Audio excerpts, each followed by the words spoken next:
Tack on him! Tack! Tack! Right there! Tack! Tack! Right there!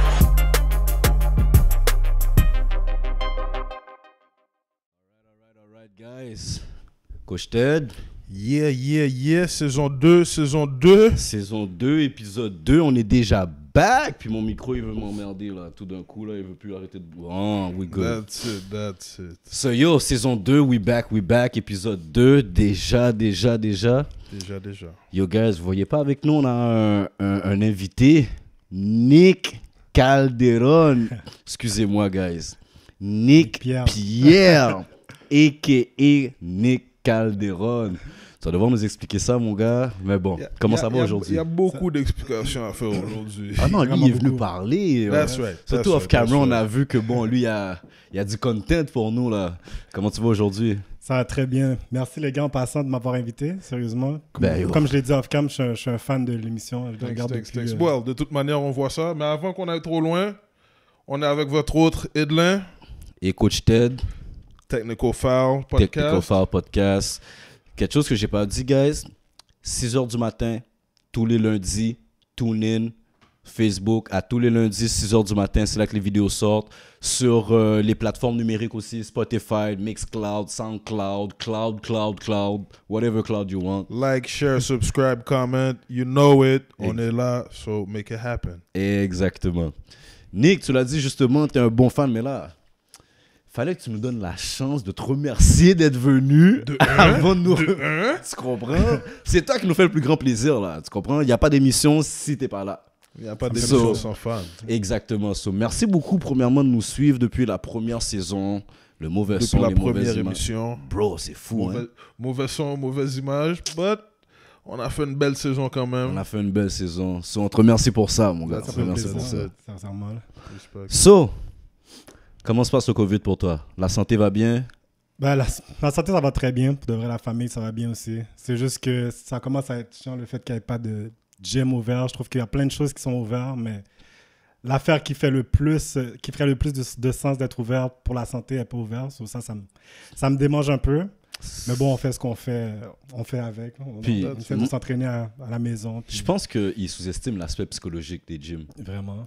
Non, même pas. Ils sous-estiment pas. Ils savent clairement en passant. Comme... Je pense que autant les deux partenaires qui n'arrêtent pas de parler à la télé à chaque jour, là, ces deux partenaires-là savent très bien exactement le bienfait du gym pour le monde. Le monde savent le bienfait du gym pour eux. Ça. So, c'est pas eux autres qui ont tous ces experts-là autour d'eux autres qui ne le savent pas. Amen, but ça décide de faire ce que ça fait. Yeah, exactement. Mais bon, pour le bien de la chose, vous voyez déjà que Ted et Nick sont déjà à une bonne distance. Et Nick et moi, on est à 2 mètres de distance. Donc, s'il vous plaît, le go, viens pas après Technical Foul Podcast. On respecte les règles de sanitation. Parce que nous, on donne des techniques, mon chum. Exactement. So, Nick! Exactement. Who the fuck are you? Respectfully. Yeah. Who the fuck are you? C'est la question de Ted. Je m'appelle Nick Pierre. Je suis un gars de la génération 89. Je pense que je suis le premier de la 89. Yo, t'es notre plus jeune invité. Ouais. Numéro 1. Comme t'es le premier invité contre qui que Ted et moi, on n'a jamais nécessairement compétitionné contre, genre. T'es le premier. Puis, comme je pense que je peux apporter beaucoup à l'émission aux jeunes avec le parcours que j'ai eu. J'ai quand même un parcours particulier. Yeah. Mais semé d'embûches quand même. Mais malgré tout, j'ai su rise de ça. Puis j'ai su créer quelque chose de bien malgré tout. So, je pense qu'il y a pas mal de jeunes aujourd'hui qui peuvent relate comme à moi. Mais tu vois, justement, c'est la raison pourquoi on t'a reach out. C'est que selon mon point de vue personnel, j'ai trouvé que tu avais eu un parcours inusité, genre. Puis bon, comme à chaque épisode, j'ai donné une petite anecdote, là. Nick, ok, on se parle toujours sur Facebook. Il est sur Nick Calderon. All day. So, quand moi, je reach out à Nick et tout, puis surtout comme ces derniers temps, à cause du vidéo que tu as posté, j'ai dit, you know what? On a peut-être besoin du monde qui peuvent expliquer le pourquoi qu'ils ne jouent plus ou c'est quoi certains obstacles qu'ils ont eu dans le parcours qui fait que ça a changé certaines décisions dans le parcours. Yeah. Fait que c'est ce qui m'a sonné une cloche. So, moi, je commence à faire mes recherches, tu comprends, comme je veux savoir. C'est qu'à partir du moment que tu m'as dit, yeah, tu veux venir, so, Je peux pas venir t'asseoir là. On puis commence à fouiller. je commence à fouiller, je fais mes devoirs. Yo, guys, j'ai tellement vu la page de José Calderon, là, toute la semaine. José Calderon. Je suis tombé sur un petit patinet au States. José Calderon. Non, c'était pas José Calderon, c'était un bon petit noir, tout. Mais il y avait un Calderon, là. Tu comprends ce que je veux dire? Un petit gars de 5 pieds 8, South Carolina. Je suis comme, nah, c'est pas lui. I'm looking for Montreal. Yo, finalement, j'ai dû faire comme une vraie femme, là. So, je vais sur sa page Instagram, comme une femme. Je vais prendre les photos. Je commence à zoom les pics, là. Tu comprends ce que je veux dire? Pour voir qu'est-ce qui est marqué sur les jerseys. Puis yo, je fais des Là, recherches. tu digues. Yo, I'm digging, bro. Ouais. Si quelqu'un veut être recherchiste, s'il vous plaît, envoyez votre postulation à Technical Thought Podcast. Mais bon. You already know. Mais yo, c'est ça. Fait que finalement, on a réussi à trouver Nick Pierre. Et là, j'ai pu faire mes recherches pour Ce trouver fameux ce Nick fameux Pierre. Nick Pierre. So Nick, comme Ted te l'a demandé, tu nous as expliqué un peu, bon, tu as eu un parcours inusité, un peu spécial, mais à la base, comment tu as commencé le basket? J'ai commencé à Pointe-aux-Trembles à jouer au basket. Ben, dans le fond, c'était pas mon premier sport. J'ai fait plusieurs sports avant. Mes parents, premièrement, ils voulaient que je joue au soccer. Mon père, c'était pas quelque chose qui m'intéressait tant que ça. Ils m'ont inscrit à plein de sports. Ils m'ont inscrit au judo. Après un an, j'ai quitté. Ils m'ont inscrit au baseball pendant un moment. Mon équipe avait gagné pendant une année, mais j'étais pas très bon, so j'ai quitté aussi. OK. Puis je pense que malgré mes parents voulaient pas que je joue au basket. Comme ils trouvaient que le basket, c'était un sport de vagabond. Puis il y avait le parc du Dragon à Pointe-aux-Trembles qui avait plein de joueurs qui jouaient. Légendaire. C'était un gros parc, puis elle voulait jamais que j'aille là. Puis je devais y aller en cachette, puis c'est comme ça que j'ai eu le love un peu du basket. J'avais un voisin aussi qui s'appelait Mathieu Noël, Yeah. le plus petit frère de David Steve. Noël et Patrice Noël. So, c'est Puis vraiment Steve, comme ça ouais. qu'on a commencé. On a commencé dans la rue, on lançait sur les panneaux stop.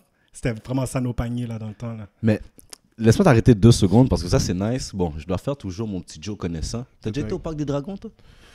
Ça se peut, je me souviens pas. Moi, j'ai passé du temps à Pointeau, faut le dire. Mais moi, te le dire, t'as été.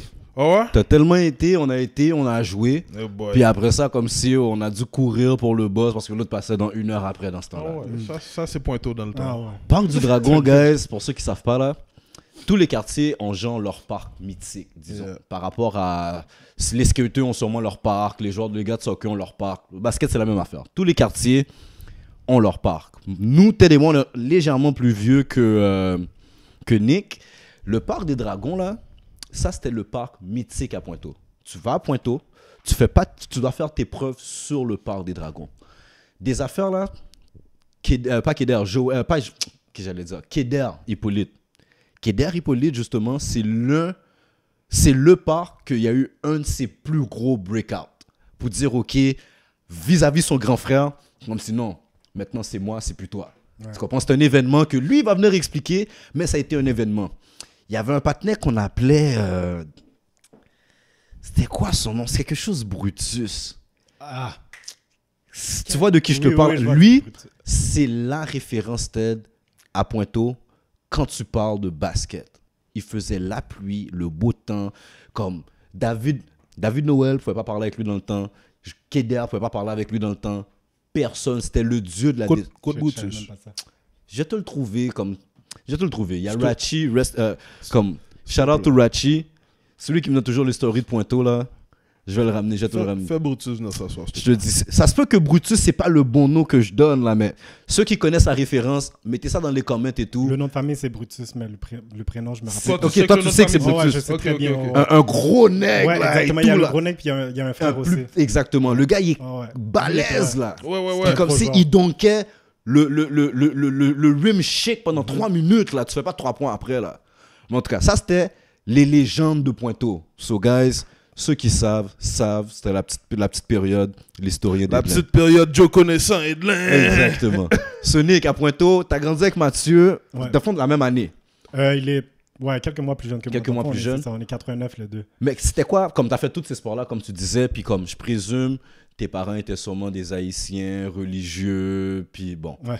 Le sport était très stigmatisé par rapport à ça. Exact. Puis bon, comme tout parent haïtien, bon, ton père te voyait comme le futur Pelé. Ouais, c'était avocat, ingénieur. Il voulait rien savoir du sport au début. Là.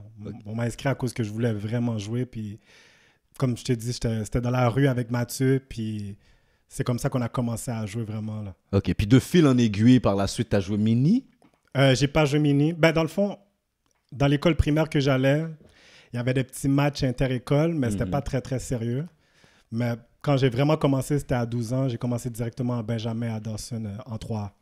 OK, à Dawson Community dans Community, le temps. ouais, OK, exactement. maintenant, si je pense que ça s'appelle Dawson... il y a Downtown Community. Downtown Community maintenant? Yeah. Ah, je me demande si c'est un problème d'argent avec ça. Problème d'argent, problème d'appropriation. Ouais, c'est ça. Je sais même pas s'ils pratiquent à Dawson, ces gars-là, maintenant. Là. Je sais pas, parce qu'il y avait déjà le centre hellénique, des fois, où est-ce qu'ils pratiquaient back then. Ouais.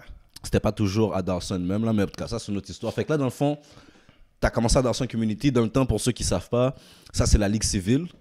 Puis Dawson, dans le temps, je pourrais dire... Ben, dans notre temps, la tête et moi, je pourrais dire Dawson, Sonny, Pagé. Est-ce que je manque quelque chose pour dire? C'était les 3 plus gros programmes. Monarque. Pas dans notre temps. Moi, je suis la première équipe de Monarque. OK. Puis, on a eu We Had Rough Times. Comme toi, tu as joué plus contre les Kirby, Jacques Lee, contre ces gars-là. Eux autres. Ça, c'est Monarque qui faisait la pluie et le beau temps. Exactement, là. Mais avant ça, bro, pas d'uniforme. On devait pave the way. On se faisait disrespect dans les tournois. Mais c'est pas mon entrevue, c'est la tienne, là. So, là, tu voyages de Pointe-aux jusqu'à Dawson tous les week-ends. Ouais, 1 heure de route, 30 minutes de bus, 30 minutes de métro. Je faisais ça 3 fois par semaine. On avait des pratiques 3 fois par semaine. Fait que là, tu rentres comme si tu rentres dans le métro Honoré-Beaugrand. Fait que là, tu sais que tu vas dormir jusqu'à toi. Avant de prendre le métro Honoré-Beaugrand, Le bus. il doit prendre une des 180 quelque chose.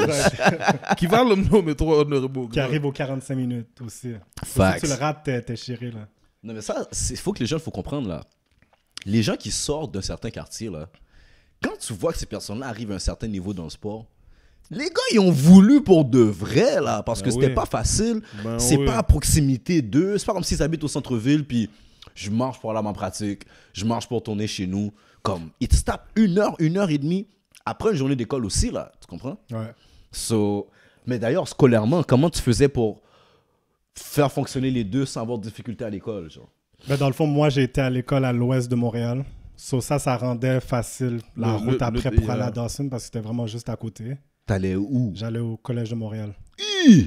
Ah, tu prenais des bâtons tous les jours, toi. Ouais, mes parents voulaient rien savoir que j'aille dans une école à l'est de Montréal. Moi, je voulais. Toutes mes amis, ils allaient soit à Saint-Jean-Vianney ou bien Daniel Johnson ou bien même Dunton, Ville-Marie. Exactement. Moi, mes parents, ils m'ont inscrit soit... Ils m'ont fait faire l'examen de Brébeuf, de Collège de Montréal, puis de genre... Eux, c'était privé, puis il fallait que ça soit le plus loin possible. Ah. Et finalement, c'est à Collège de Montréal que j'ai été. Il n'y avait pas trop de basket dans ce temps-là. So, quand il y avait du basket, je venais au game que je pouvais jouer parce que j'avais Dawson exactement. à côté. Là. Fait dans le fond, tu étais toujours le gars comme à ton école que les gars disaient aujourd'hui, est-ce que tu peux jouer? Aujourd'hui, est-ce que tu joues? J'avais pas besoin de payer pour jouer à mon école. Là, c'était... Mais pour ceux qui ne savent pas, le Collège de Montréal, d'ailleurs, c'est l'une des écoles les plus vieilles de Montréal. C'est un ancien, si je ne me trompe pas, c'est un ancien couvent. Pas couvent, mais c'est un pensionnat. Pensionnat. Pour hommes, c'est pensionnat. Okay. Puis pour femmes, c'est couvent. C'est ça. Fait que je sais que c'était une école d'hommes, juste de gars. Juste d'hommes. Ça a comme 260 ans, là. Ouais, c'est des frères qui allaient là et tout. Puis bon, comme c'est un gros collège. Puis je sais que financièrement, il faut que tu sois correct pour aller là. Puis académiquement, il faut que tu sois correct pour aller là aussi. Fait que c'est pas orienté vers le sport, vraiment. Fait que dans le fond, ça te permettait, étant donné que c'est au centre-ville, de finir l'école, puis c'est plus facile de te présenter juste à la toileur, aller à tes pratiques de Dawson, puis retourner. C'est juste la route du retour qui était tough là, pour se rendre chez moi. Tu marchais de l'école à Dawson directement pour y aller? Non, je prenais le métro, mais c'était un métro. Collège de Montréal, c'était Guy Concordia. Oh, puis l'autre, c'était à toi. Je prenais juste le métro. Puis, à Dawson, c'est vraiment dans le métro. C'était facile. Mais toi, c'était à peu près la même. Ah, mais toi, dans ce temps-là, tu jouais strictement Brébeuf. Tu jouais pas civil encore. Quand j'étais à Brébeuf, non, strictement Brébeuf, j'ai commencé à jouer civil, je pense, Saint-Ex. Ah oui, c'est ça. Je suis rentré à Saint-Ex, j'ai commencé à jouer Monarque en même temps, puis c'était ça. Après ça, t'as traversé la plage, ok. Fait que, non, j'allais dire au début, c'est comme un petit peu la même réalité que t'as connue. Ouais, non. Pas tout à fait. Moi, c'était vraiment strictement Brébeuf au début, puis c'était... Moi, c'était pas trop loin. Moi, je prends la ligne bleue, one time. C'est ça. But boy, sortir de Pointe-aux, aller downtown, boy! boy! Yo, c'est pas la même réalité, mais l'assiduité était là. Yeah, that's it. Quand tu veux, So, you make it happen. 5 ans Dawson Community. Avec qui t'as joué à Dawson? J'ai joué avec Jason. bunch of good guys. Jason, lui, il était en 87. Ok. Mais j'ai joué avec Jiggy, Ryan Rosnacki, Yeah. un des meilleurs point guard que je trouve là, au Québec. Il a joué aux States après. Mhm. Chris Joseph, j'ai joué cadet juvénile avec lui. C'est vrai, avant qu'il aille à Son Youth. Non, Chris Joe, il a commencé à Son Youth, puis après, il est était à venu Dawson? ouais, il s'est fait code de Son Youth, puis il est venu à Dawson par après. Puis il est jamais retourné à Son Youth après? Jamais retourné à Son Youth. Après, de Dawson, il a fait le prep et tout, il est allé aux States. Oh, that's nice. Tu vois, tu viens de m'éduquer là-dessus. Là. Ouais. Je pensais Il y que avait- c'était le contraire. Il y avait Étoile Maman dans ma première année au Benjamin. Qui était un À fucking Dawson? bon- Ouais. Il a commencé à Dawson avant d'aller à Gatineau. Ça, tu viens de m'en apprendre une bonne, je Puis pense. je pense que lui a sauté de Benjamin à juvénile. Genre, il a même pas joué cadet, je pense. À Gatineau, il n'a jamais joué cadet. Ça, Ouais. je le savais. Mais je savais pas que... Tu te rappelles le Bannet Champlain, là? La Foulo et toi, Limama. Lui, il est arrivé, là, je pense, l'avant-dernière année ou bien la dernière année de Maurice. Mais il sortait de Gatineau. Puis lui, c'était à peu près la même situation que moi. Il a fini le secondaire comme à 15-16 ans. Puis il est arrivé le plus jeune de la ligue. Ouais. Mais je savais pas que lui, il avait commencé à Dawson. Ouais, Quête, c'est merci vraiment pour ce là qu'il a scoop-là. commencé, ouais. Thanks, tu m'éduques, man. Ouais. Fait que là, t'avais lui... Il y a Puis tellement là, de bons c'est joueurs. Dawson en fait. Il y a Ouais. un bunch of guys. Puis il y avait déjà. Tu connais le story de Dawson. Il y avait de Dawson Community, pas le collégial là, mais comme McDaniel, Rossini, les alumni en avant. Le pire, c'est que ça, je ne savais pas. Le pire, c'est que Marc Daniel, je ne savais pas avant d'avoir écouté votre podcast. Je ne savais pas qu'il jouait à Dawson Community. Oh, wow. Il y a Bro. plein de gars que je ne savais pas qu'ils jouaient Oh, avant. Moi, wow. j'étais allé là, puis tout ce que je regardais, c'était comme les collégiales, comme les David Noël qui jouaient déjà. So, je connaissais pas trop l'historique de Dawson, genre avant moi. Genre. Mais c'est vrai ce qu'il dit parce que quand tu joues à Dawson, tu vois l'école, tu vois les gars qui jouent pour l'école, Ouais. mais le community, you don't really see much of it. C'est ça. C'est vrai, mais. Comme s'il n'y a pas trop de traces. À part si tu es là puis you know what's going on, Exact. ben tu vas le voir puis tu vas le savoir. But if you don't know, tu vas pas voir de traces. Je comprends, mais je suis pas d'accord parce que la division qui gérait le community devait make sure que les jeunes savent who paved the way before. Ouais. Tu comprends? Non, surtout ça, un c'est gars sûr. surtout un gars comme McDaniel. Je comprends ce que tu dis. Mais je pense que l'affaire, c'est que Marc Daniel, quand j'ai commencé en Benjamin, Marc Daniel était toujours on the way up, je pense. Yeah. Je pense que maintenant, tout le monde connaît l'histoire de Marc Daniel. Pour les jeunes d'aujourd'hui, là, ce serait bon de les éduquer puis de leur dire, Exactement. regarde, cette personne-là, il vient de là, il vient de Dawson, Yeah. bien d'autres gros joueurs. Mais dans mon temps, il était encore on the way up, so je pense. C'était Ok. difficile pour eux de dire, Marc Daniel, tout, quand il n'était pas encore. Tu sais, il était vraiment fort, mais comme. Il n'y avait pas encore un certain nom. C'est ça. Mais moi, je trouve ça, c'est dommage parce que si, admettons, moi, je coach juvénile, ça se peut que le gars que j'avais juvénile était super bon, puis collégial, c'est pas pareil. Ouais. Mais qu'est-ce qu'il m'a remis dans le juvénile? Il l'a quand même remis là dans le juvénile. 100%. Là. 100%. Ouais. So, le prochain que j'ai juvénile, même si on regarde le gars dans le collégial qui choke, moi, je dois lui expliquer que pour qu'il se rende collégial puis qu'il choke, premièrement, il a dû le chirer là, ici, là. Tu comprends? Ouais. So, c'est là que je dis, community avait un certain devoir. Puis là, on parle pas des joueurs, comme là, on parle de McDaniel, là, comme, peu importe McDaniel après community, qu'est-ce qu'a fait ta community dans le temps que ça a été fait? Comme Ted et moi, on peut témoigner, là, comme on a pris dans ses mains, là, comme moi, je devais garder, c'est ma position, là. Tu peux pas faire ça. Tu comprends? Comme, c'était fou, là. Quand on parlait de la Rob League tout à l'heure, là, Ouais. lui, il avait des nombreuses comme ça, là. Tu comprends ce que je veux Ouais, dire? ça, je l'ai appris. Ouais, ouais. Tu comprends? C'est ça l'affaire, là. Lui, sauvage. Lui, c'était des numbers, puis yo, ça se peut quelqu'un sur la feuille de match. Yo, t'entendais souvent, là, il n'y a plus de place à côté du nom de McDaniel sur la Faut feuille de mettre des match. petits deux. C'est fou, là. Ouais. So, mais en tout cas, ça, c'est l'autre histoire. Mais dans le fond, Dawson, t'as joué avec tous ces gars-là. T'as eu des années que vous avez gagné? Ouais, ma deuxième année cadet, on a toutes gagné. Dans le fond, à partir de ma première année cadet, on était vraiment fort. Puis on gagnait comme des 18 games, 2 défaites. Oh, shit, ok. Mais la seule année qu'on a gagné, c'était ma deuxième année cadet. Ma dernière année, ma seule année juvénile, on a perdu en finale. Ça, c'était une finale épique. C'était 3 overtime Mon gars, explique. contre Pagé. Moi, j'ai entendu parler, mais explique. Ben, c'était contre l'équipe de Hans Laroche. Il y Yeah. avait Moussa Kaba qui était un gros joueur aussi, Winchell, tout ça. Puis, je vais vous dire quelque chose, j'étais vraiment pas responsable. J'étais arrivé. Cette game-là, c'était à Brookwood. c'est Brookwood, 2 heures de Montréal. Yeah. Moi, si je manque un boss, c'est Ça crasé, retarde là. tout le reste. So, j'ai manqué mon boss pour me rendre assez tôt pour me rendre à la game. So, je suis arrivé pendant que les gars faisaient le warm-up. OK. Le coach, j'avais une relation très so-so avec lui. Puis moi, j'étais aussi... J'avais un manque de confiance, puis j'avais ce besoin de validation tellement intense que ça faisait que j'avais des problèmes de discipline. Puis j'étais arrivé à la game, moitié du warm-up. Le coach, il est super énervé contre moi. Il me fait pas jouer presque de la game. OK? So, il comptait pas me faire jouer du tout, là. So, là, on arrive. La game est serrée. Premier quart, deuxième quart, troisième quart. Quatrième quart, il y a un de nos meilleurs joueurs qui fall out. Ensuite, il y a un autre joueur, un shooter qui était vraiment bon, qui fall out aussi de la game. So, là, il regarde le banc. Puis finalement, il me fait jouer au quatrième quart. Quatrième quart, pour de vrai, je fais vraiment une belle game, là. Quatrième quart, puis les 2-3 overtime, j'ai fini comme avec 11 points. J'ai fait des points super importants dans la game. Puis finalement, à la fin de la game, je reçois la balle pour... Il restait comme 3 secondes à la game. Je reçois la balle du point guard en haut. Mm-hmm. Je monte pour le lay-up. J'arrive, j'essaie de faire un pump fake parce qu'il y a quelqu'un qui saute en même temps que moi. Je lance le lay-up, je le rate. So là, le deuxième overtime, il est dead à cause que je rate ce lay-up là. Finalement, troisième overtime, les gars ont un peu pris le contrôle. Avec la fatigue, les gars ont gagné par 4. Pagé a gagné par 4 cette game-là, mais c'était une game de malade là, qui a fait 3 overtime. Ça fait du bruit à Montréal, cette game-là. Là. Ouais. Cette game-là avait fait du bruit à Montréal. Vraiment. On en a parlé pendant un temps, là, comme vraiment. Là. Peut-être son album-là de Pagé, d'ailleurs. Ouais, j'ai fait un temps à Pagé. Okay. Ouais. J'ai joué un peu ça, je vais me partout. rappeler toute ma vie, cette game-là. Surtout à cause qu'on l'a perdu. Là. Ouais, on mais l'a perdu de si peu. Là. c'est ça, les games mémorables, mon gars. Les games, pas nécessairement que tu l'as gagné ou perdu, mais c'est le C'est fight. la manière, yeah. Ouais. C'est le fight derrière. C'est toujours le fight. C'est pas le numbers. Il y a des fois, tu vas perdre une game, puis tu t'es tellement battu pendant la game, t'es genre, alright, ils étaient plus forts que moi, alors c'était Ouais, one. c'est ça. Mais tu t'es battu pendant la game. Mais il y a des fois que, l'écart est tellement wide que tu regardes, puis t'es genre, yeah, on les a battus, but we didn't fight for this one. Ouais, c'est ça. You know what I mean? So, how does it feel? You know what I mean? Mais, fait que là, finalement, bon, tu finis ton secondaire et tout. Là, dans mes recherches, j'ai vu que tu as atterri au cégep de l'Outaouais. Ouais. Comment ce processus-là s'est fait?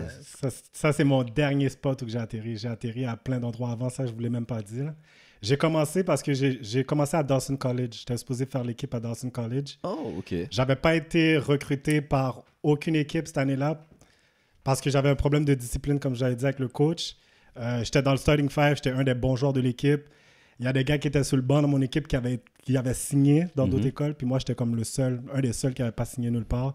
So, j'arrive, je fais le tryout de Dawson, on me prend dans l'équipe. Puis, l'affaire, c'est que je manquais beaucoup de maturité à ce moment-là. J'arrivais des fois en retard aux pratiques. J'avais des problèmes avec le coach.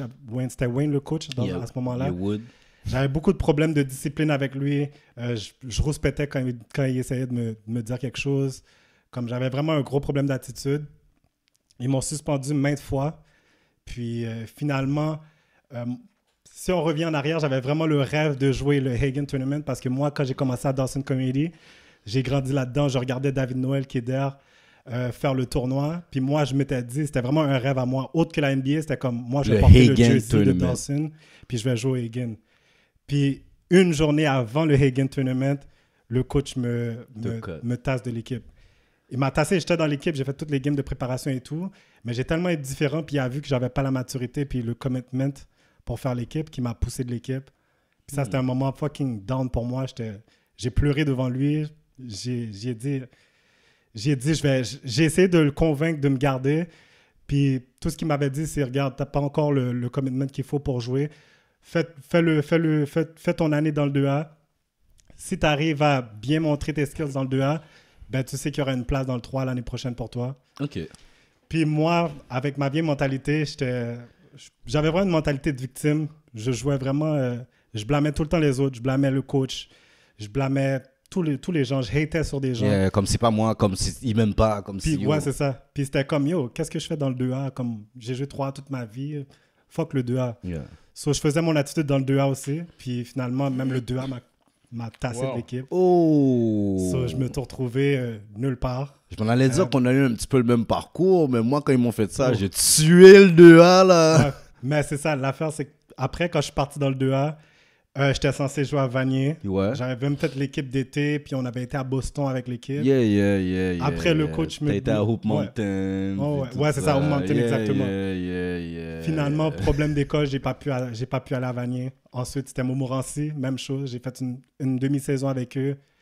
Les cours ont fait que j'ai pas pu continuer. So, je me suis vraiment perdu au cégep. J'étais vraiment dans les filles. J'étais dans les... Tu sais, la vie m'a rattrapé en ce moment-là. Là, comme... Excuse-moi, parce Vraiment. que Ted et moi, ça c'est une parenthèse qu'on veut faire comme à chaque émission là. Comme nous, on n'est pas des gars qui vont dire que quelqu'un peut pas réussir sa vie s'il va pas à l'école et tout. Mais on va faire comprendre aux jeunes que La discipline. il y a une certaine discipline, il y a un That's it. minimum si tu veux te rendre à un certain niveau dans la vie qu'il faut que tu ailles. Puis Nick, qu'est-ce qu'il explique là justement, c'est qu'à partir du moment qu'il a commencé à perdre son sérieux, ça a commencé à découler, que ce soit en classe, que ce soit dans le gym, que ce soit dans la vie en général, genre. Exact. So, guys, stay in school, stay focus, puis il faut comprendre, le basket, que ce soit dans la vie, que ce soit à l'école, c'est pas ça qui t'a amené là. Le basket est juste un truc que tu utilises comme véhicule. Et that's it. But Le basket, c'est le véhicule même. Puis, Exactement. à travers le basket, comme il l'a dit, c'est que il y a des valeurs, il y a des principes qu'on apprend. Puis exactement comme Nick vient de nous dire là, en bon français, don't fuck up. Don't fuck up. T'as une manière de tenir, t'as une manière d'approcher. Puis tu parles de Wayne, puis c'est drôle que tu me dises que t'as des problèmes avec Wayne. Parce que je vois pas quelqu'un qui voit des qui a des problèmes avec... What? Exactement. Moi j'ai eu plusieurs coachs, puis Wayne a sûrement été un de mes 2 meilleurs coachs. That was on me. C'était totalement on me. Puis, comme tu dis, c'est pas... En même temps, aujourd'hui, tu es capable de le remarquer. Ouais. Mais ce que les jeunes doivent comprendre, c'est que dans ton attitude, il y a une manière de se comporter que si tu agis n'importe comment, ben, la vie va te le remettre dans la face, puis ils vont te couper de tout ce que tu aurais voulu faire. Exact. Comme tu as dit, un de tes rêves, c'est faire le Hagen Tournament. But the day before, you get cut. Un de tes rêves. Ouais.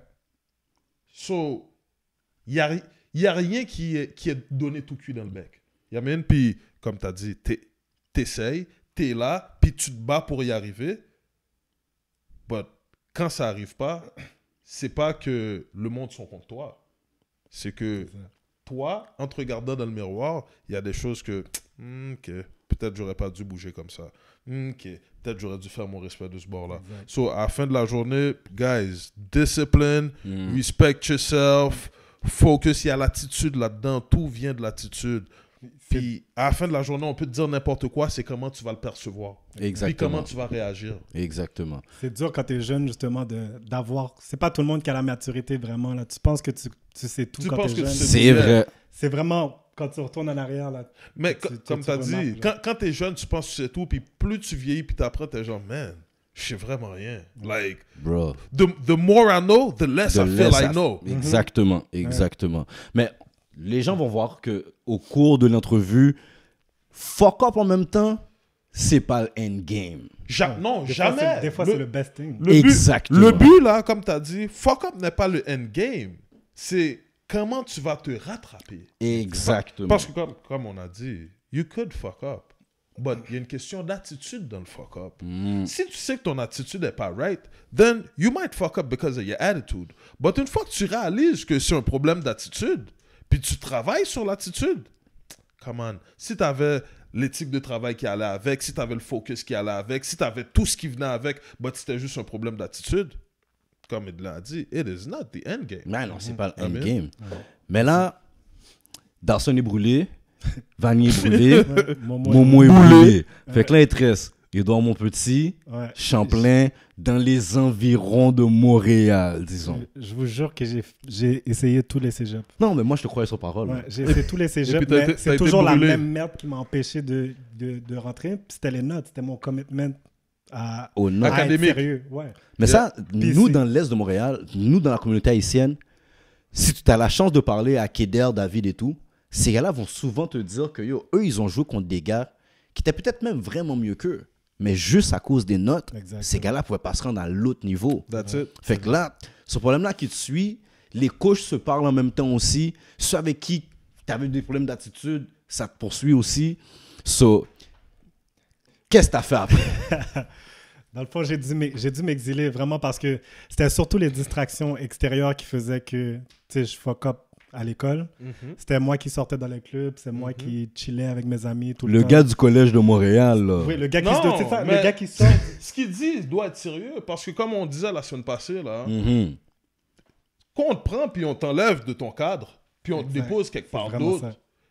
le monde que tu as autour de toi, ils sont plus là. Ils sont plus là. Le monde qui t'aide à fuck up, entre parenthèses, ils sont plus là. Le monde qui t'aide à enjoy life. Quand toi, tu décides de focus on this, ben, il n'y a plus rien d'autre qui va rentrer entre toi et ça. Facts. So, comme il a dit, ça coupe la distraction. La distraction, normalement, is the worst thing that could happen to us. C'est vrai, c'est vrai. Amen. Mais- J'ai dû partir. J'ai dû partir de Montréal justement à cause de tout ça. Je me suis retrouvé à Gatineau. Mais juste avant, moi, juste une petite question.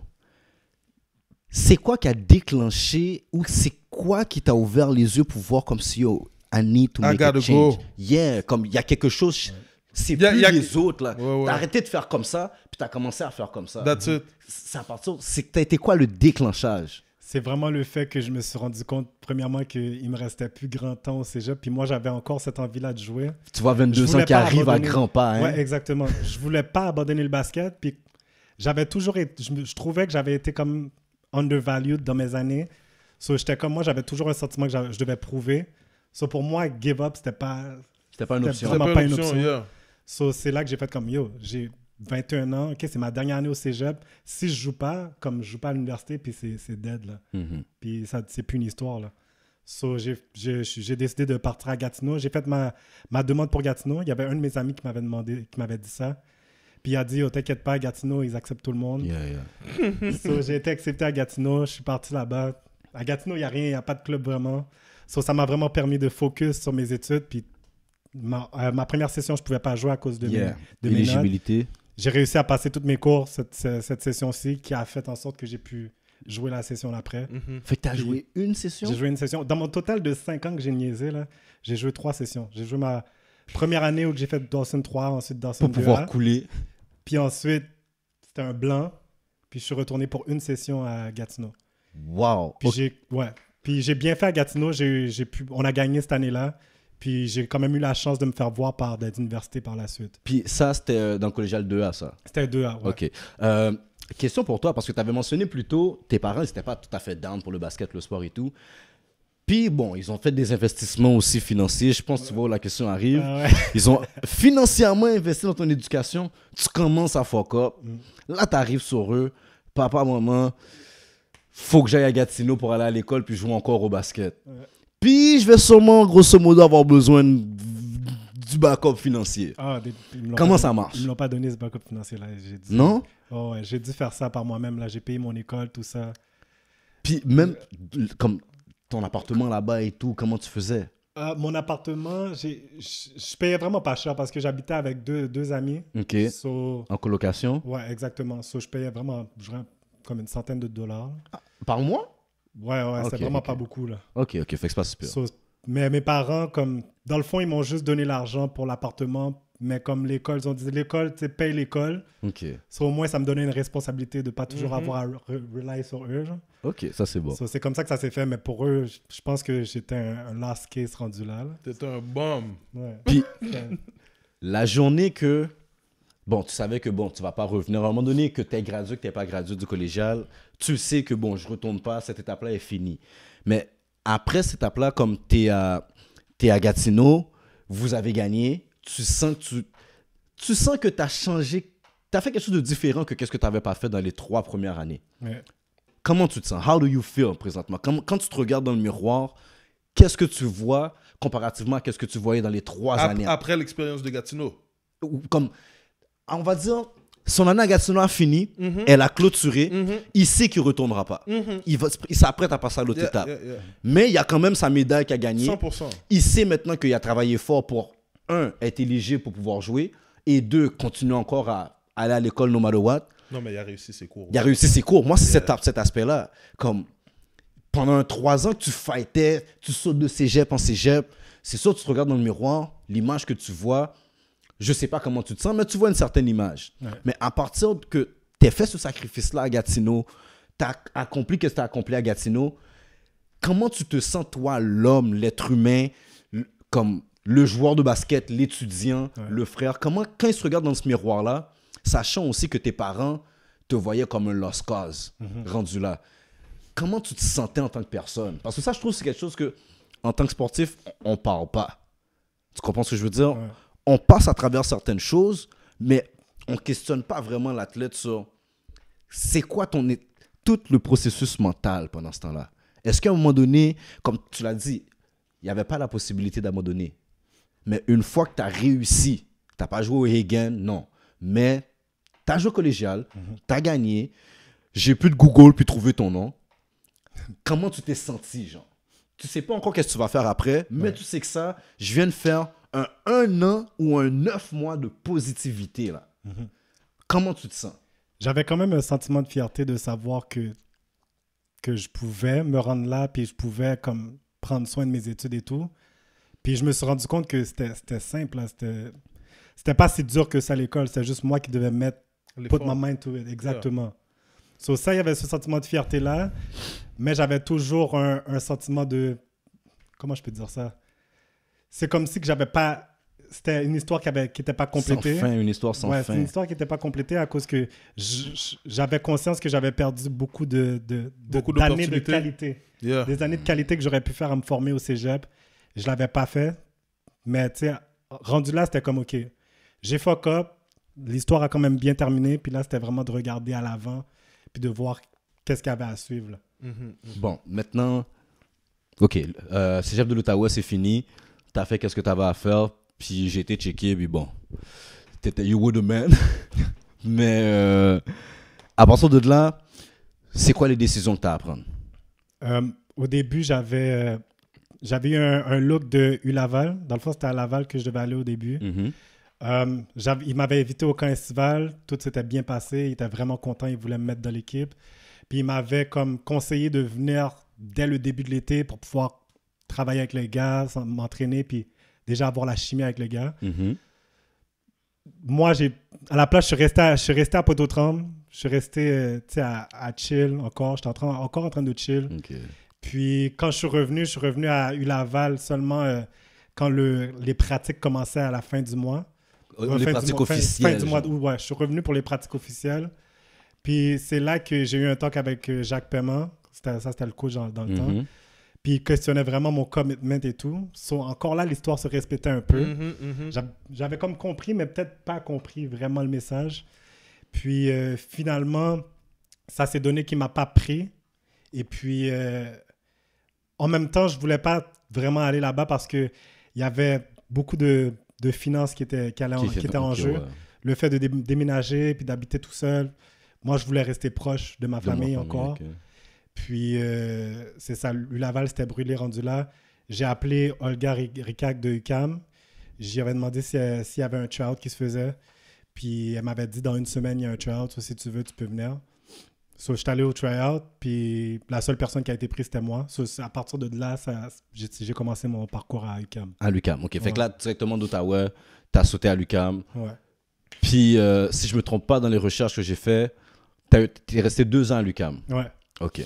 Puis bon, tu pourras me donner les techniques, but it is what it is. That's what we do here. Yeah. C'était rough à l'UQAM, mon chum. Ouais, très rough. Comme j'ai regardé les stats sur 2 ans. Technique, hein, passant. Non, technique, man. Il n'y a pas de technique. OK. Il acknowledge le fait que c'était rough. Ouais. Non, mais c'était rough, mais je pense que les gens, à la fin de l'entrevue, vont comprendre que, yes, c'était rough, mais c'est comme aussi pour au début. C'est pas une finalité, tu comprends? C'est dépendamment comment tu sors de ça. 100%. Fait que lui, on croit déjà que c'est un gars qui navigue bien malgré les obstacles. Genre. Ouais. Parce que là, j'ai vu des affaires de 4 minutes, des points, 4 points par match, des affaires comme ça. Là. Ouais. OK, c'est pas glorieux, là, mais bon, il joue universitaire. Combien de personnes qui nous écoutent ont joué universitaire pour commencer? Fait qu'il y a déjà ça. Fait que, guys... Avant d'envoyer des tomates, vous avez joué où? Envoyez la tomate quand même, on les prend. Ouais, non, mais je vais les prendre. J'ai une sauce à spaghetti à faire. Envoie les tomates. Mais selon toi, qu'est-ce qui s'est passé en fait? En fait, ces 2 années-là là, de dog years, tu es dans l'équipe, tu vas à l'école, fait que c'est clairement pas les mêmes problèmes que tu avais auparavant de commitment, Non. tout ça qui se reproduit. Ouais. Qu'est-ce qui s'est passé à l'UQAM? Ben, ma première année, je pense que Olga m'a pris parce qu'elle a vu du talent, puis elle a vu un potentiel. Comme athlétiquement, je sautais haut, je courais vite, puis j'avais quand même un talent avec le ballon. Mais je pense qu'elle voyait que je n'étais pas prêt à jouer à ce niveau-là. Puis ça, je le comprends à cause des années que j'ai ratées collégiales. J'ai pas vraiment eu de formation. T'sais. Habituellement, les gens qui jouent à l'université, ils jouent 3 années au cégep, des fois 4. Moi, j'ai joué 3 sessions. Là, So, j'ai pu comprendre que ma première année était difficile et qu'elle n'était pas prête à me mettre sur le terrain vraiment, surtout avec des vétérans dans l'équipe qui avaient fait leur nom déjà. So, ma première année était très difficile. J'ai joué seulement les tournois inter-équipe, genre quand on allait comme dans les tournois à Toronto, à Ontario. Ok, ouais, comme au début de la saison. Ça, je les ai fait, mais la saison, j'ai joué une game, puis cette game-là a duré 2 minutes, c'était Concordia. C'était la seule game que j'ai jouée. So, ça, c'était la première année. Ouais, ça, c'était la première année. Okay. Puis moi, dans le temps, je le prenais vraiment mal. Comme encore là, j'essayais de trouver le blâme. Je regardais pas vraiment moi. On ne te donne pas ta chance, en fait. C'est ça, j'étais comme, on me donne pas ma chance, je suis meilleur qu'un tel. Tu vois, je commençais à faire de petits hates aussi sur les gens. T'étais meilleur que Kiji. Non, on est à Technical Foul Podcast. Parce qu'il y a quelque chose qui s'en vient bientôt en plus, là. Je vois que tu te tiens en shape. On va vous faire bouger un peu. On va vous faire bouger un peu. Coach Ted est venu avec une grosse idée. Je trouvais qu'il y avait des gars qui jouaient ma position, que je trouvais que j'avais plus de skills. Mais... Tu peux nommer son nom. Tu peux nommer son nom, il est là pour ça. Je peux pull up le roster, hein. Wouh! Fais ça, s'il te plaît, puis on va aller nom par nom. Il y avait un autre rookie, c'est le parrain de ma fille. Il s'appelle Alan. Lui, je trouvais que je pouvais apporter plus que lui. Ok. Mais je pense que lui comprenait beaucoup mieux la game que moi. Yo, Alan, t'as entendu qu'est-ce qu'il a dit? T'es le parrain de sa fille en plus. Si tu veux, si t'es pas d'accord, Alan, envoie-nous un message. Call out Nick en one-on-one, Alan. Call out et one-on-one. One-on-one. Technical Foul Podcast va set up ça pour toi. Oh yeah. Vous allez régler ça. Oh yeah. So yeah, fait que t'avais Alan selon ton jugement dans le temps. Ouais. Selon toi, faut comprendre aussi que t'es pas dans la tête du coach. Toi, tu regardes juste, yo, quand je suis sous le terrain, je le fends là, tu comprends? Ouais. Mais toi, tu penses pas à l'optique que qu'est-ce qui amène comme utilité dans certaines situations de match, là, au moment comme Teddy dit. So, il y avait ça. Est-ce qu'il y avait juste lui ou bien il y avait d'autres gars que tu sentais vraiment que non, man, I'm being hated on? Ben, compétitif comme je suis, je disais que presque pas mal tous les gars de ma position, je trouvais que j'étais capable de prendre des minutes de leur part. Mais après, comme je te dis, c'était... Quand je regarde, oui, j'avais pas l'expérience. Okay. Moi, je parlais skills for skills. Je trouvais que j'avais plus de skills que la plupart des gars dans ma position cette année-là. Mais, en même temps... Okay. Est-ce que tu pourrais mettre ça comme un truc comme, admettons, un gars comme Zion, qui est rookie, on sait tous qu'il a le skills ou whatever, mais tu vas prendre un gars comme Iguodala, qui l'a plus nécessairement, mais tu sais que fourth quarter ou bien third overtime, quand tout le monde est essoufflé, il y a un mental breakdown qu'il n'aura pas. Yeah. Est-ce que c'est dans ce sens-là que tu dis, tu n'avais pas encore l'expérience? Ouais, c'est dans ce sens-là que je le dis aujourd'hui. Avant, je le comprenais pas, mais aujourd'hui, c'était même dans la façon que des fois que le jeu se faisait. Moi, j'étais un gars qui aimait beaucoup scorer. Chaque fois que j'avais le ballon, je voulais scorer. Ta première option, c'est scorer. C'est pas nécessairement le 2, 3 autres. Ça. Puis moi, toute ma carrière de Benjamin jusqu'à Cégep, t'es le scoreur du team. J'étais scoreur, c'était facile pour moi. Universitaire, les gars sont 2 fois plus grands que moi. Alors, tu sais, le drive est un peu plus difficile. Puis ça, je le comprenais pas. Tu vois, ça t'aide. Moi et toi, je pense, le point qui a amené là, on a été chanceux.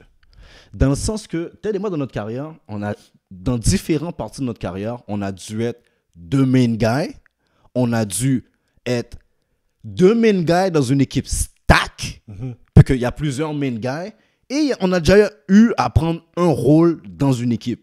Puis ça, c'était tout à l'intérieur du secondaire, là. Dans le premier 50 secondaire, là. Okay. Fait que nous, Ted, arrête-moi si je me trompe.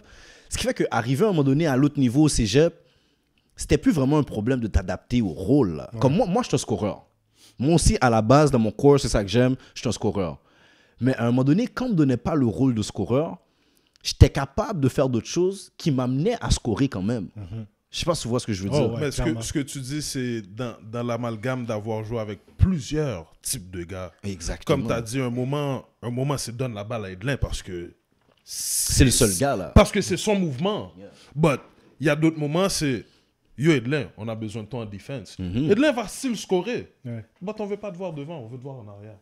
You know what I mean? Puis à avoir l'amalgame que tu peux jouer un peu partout, ben, je pense que c'est ça qui a fait que, rendu un moment qu'on te dit, oh, laisse-le scorer, step back. T'es à l'aise à step back. Mais il y a des gens qui acceptent pas ça. C'est Oui, moi, mais j'étais c'est- de ces gars qui acceptent pas. Comme moi, je voulais toujours scorer. Mais J'acceptais pas de prendre d'autres rôles. genre. comme tu as dit, Edlin, lui, autant qu'il y avait le rôle de scorer, il y a déjà eu d'autres gars qui avaient plus le rôle de scorer que lui. Exactement. Puis autant- il l'a accepté. Non, mais c'est parce que tu es obligé après un moment. Ouais. Parce que de secondaire 1 à secondaire 5, oui, t'es deux main guys. But secondaire 1 score. Secondaire 2, yo, il y en a un qui score mieux que toi. Exactement. Defense. Ouais. Yo, secondaire 3, amuse-toi, dis showtime. Laisse les gars comme si vraiment jouer. So, chaque personne a eu son temps où il a pu faire ce qu'il y avait à faire. Puis à un moment, comme on dit, t'as même plus besoin de te prouver. So, tu sais qu'est-ce que tu vaux, puis tu sais où tu dois être. Oh, on va dire qu'on joue on joue un zone, right? 2-3. Ben, tu peux pas être le gars qui est toujours sur le ballon. Amen? Chaque personne va Doit avoir... se- Chaque personne va déplacer quand il va devoir déplacer. Comme le gars au milieu en dedans. Peut-être tu vas jamais l'avoir le ballon, G-Man. Peut-être tu vas jamais le toucher non plus. Mais tu dois Mais venir quand c'est là. parti, Ouais. yeah, quand c'est parti, t'es mieux d'être le premier. à Exactement. l'avoir aussi. Ouais. Parce que le rôle, il vient avec ça. So, t'es peut-être pas là pour scorer, mais quand tu dois être parti, tu dois être le premier parti. Comme un JJ Redick, là, avant qu'il se rende dans l'NBA, là, c'était pas de tailleur. Je suis sûr, si je vais checker ses stats, j'ai trouvé un 65 points quelque part dans sa carrière. Tu Ouais. comprends ce que je veux dire? Il a toujours été un scoreur. That's it. Mais présentement, c'est encore un scoreur dans son... si Dans- tu le à demandes l'âme. dans le Dans- ouais, lui-même, ouais, ouais. c'est encore un scoreur qui a compris son rôle, puis il a compris même, pas seulement le rôle, mais l'importance du rôle que yo, en mettant dans le corner là, ça vient d'ouvrir toute la game pour tellement d'autres personnes que là, maintenant, moi, j'ai une carrière pour 15 ans dans l'NBA. Tu comprends? Mais pourquoi je t'ai posé cette question-là? C'est à Dawson Community, dans le temps que tu jouais, j'ai cru comprendre, toi, tu n'as pas été coaché par Otis. Non, pas Otis Smith. Rest in peace, Otis Smith. Otis Smith, pour moi, personnellement, il m'a jamais coaché non plus. Mais je pourrais dire, c'est facilement top 5 best coaches of all time Ouais. à Montréal. OK. L'une des raisons pourquoi, c'est que premièrement, au secondaire, on parle souvent de lui parce que comme c'est difficile, là, comme tu es à Montréal, c'est difficile. Tu peux pas parler d'un certain moment de basket, surtout au high school, puis pas nommer McDaniel. La communauté est tellement Elle est tout petit. so big. Tu comprends? Comme t'as pas le choix de parler de Ricky, t'as pas le choix de parler de Mané. McDaniel, t'as pas le choix. T'es un 84, 85. T'es un C'est ton 80, LeBron t'es un James. 83, t'es un 82, Ouais. il te tape aussi. Il tape aussi, là. Puis c'est ça, là. C'est comme c'est LeBron James. Otis avait une équipe. Il y avait des gars, là, qui avaient des caractères très, très forts, là. Rossini Bonhomme, dans ce temps-là, qui était un des meilleurs points de garde à Montréal. T'avais McDaniel Renelic, justement, qui était le gars à Montréal. T'avais James Mouléon, qui était encore un gros gars de Dunton, qui est allé jouer à Dawson. T'avais un autre gars, Fanfan, un partenaire qui a joué par la suite aux States. C'était un gros big man et tout. Toute cette équipe-là était ensemble, mais tout le monde savait que McDaniel was the main guy. Everybody knew it. Mais Otis, dans le cheminement de McDaniel, le nombre de games là, que moi, je me suis déplacé pour aller voir les games, parce que mes amis jouent dans l'équipe ou quoi que ce soit, je vais voir les games, puis je vois comme si, yo, McDaniel est nervé. Il est sur le banc, il est gonflé, il est fâché et tout. Parce que Otis a dit, yo, moi, je t'ai demandé d'arriver à ma pratique à 4h. T'es arrivé à 4h02. McDaniel, you're not playing. Tu comprends ce que je veux dire? Ouais. Ouais. Il y a eu des affaires. McDaniel, you stand on the court, you're not taking shots for the next 5 minutes. Où je veux en venir, c'est que est-ce que tu sens que si ton développement, ou tu aurais rencontré certaines autres personnes au milieu de ton développement, tu aurais été en mesure de t'adapter beaucoup mieux, arriver à l'UQAM? Je pense que ouais. Clairement, ouais. Parce que mes coachs étaient vraiment bons. Mais le fait que, comme je dis à Dawson, on a été super successful pendant 4-5 ans. ouais, 4-5 ans. So, c'était juste facile. Comme il y avait pas vraiment... J'ai pas eu vraiment le coaching comme personnel que j'aurais voulu avoir là-bas. Puis, tu sais, c'était all about winning. So, on avait une équipe stack. So, il n'y avait pas tellement de stratégie. Okay. Il coachait des joueurs et non pas, il formait pas des hommes. C'est ça. J'ai pas vu ça. J'ai pas vu qu'ils ont formé vraiment. Comme on avait Chris Joe qui était super bon, puis on avait d'autres joueurs super talentueux. So, c'est comme si qu'il n'y avait pas besoin de coacher en tant que tel ou de faire d'aller dans le plus profond, le cérébral. Il n'y a pas besoin de faire la pédagogie du basket. Peut-être il l'a fait pour certains, mais moi, je ne l'ai pas senti. Peut-être à cause que j'étais le seul francophone, puis c'est une équipe d'anglophones, puis j'étais un petit peu à l'écart peut-être à cause de ça. Moi, je pense pas, parce que Otis était un anglophone, puis dans le temps que Otis coachait, le 3/4 de l'équipe de Dawson, c'est fou à dire, était francophone. C'était des Haïtiens de l'Est de Montréal qui formaient l'équipe puis qui gagnaient là. Puis, honnêtement, shout out to Otis Smith, rest in peace Otis Smith. C'est un gars là, puis un autre gars aussi qui s'appelait Marcelin. J'ai oublié son nom. Il était quand même assez grand, skinny. C'est un coach là qui a fait beaucoup dans l'environnement de Dawson Community.